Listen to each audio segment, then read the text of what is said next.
राधानगरी तालुक्यात 4 मोठे जलाशय आणि शेकडो लघु सिंचन प्रकल्प आहेत.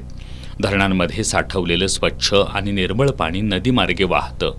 मात्र गावागावांमधून थेट नदीत मिसळणारं सांडपाणी आणि काही ठिकाणी कारखान्यांमधून सोडलं जाणारं दूषित पाणी यामुळं नद्यांची अवस्था गंभीर बनली आहे.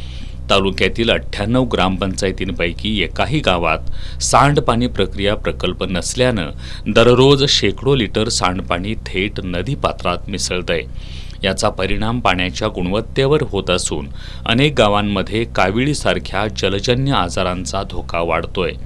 पाण्याची कमतरता नाही, पण शुद्ध पाण्याचा प्रश्न गंभीर बनतोय. त्यामुळं सांडपाणी प्रकल्पाची तातडीनं गरज आहे. जागतिक जलदिनानिमित्त जलसंवर्धन आणि स्वच्छ पाणी व्यवस्थापनाचा संदेश दिला जात असताना राधानगरी तालुक्यात प्रत्यक्षात सांडपाणी व्यवस्थापनाची अंमलबजावणी होणं ही काळाची गरज बनली आहे. जलसंपत्ती असतानाही प्रदूषणामुळे आरोग्य धोक्यात येत असल्यानं संबंधितांनी ठोस पावलं उचलण्याची गरज व्यक्त होतीये.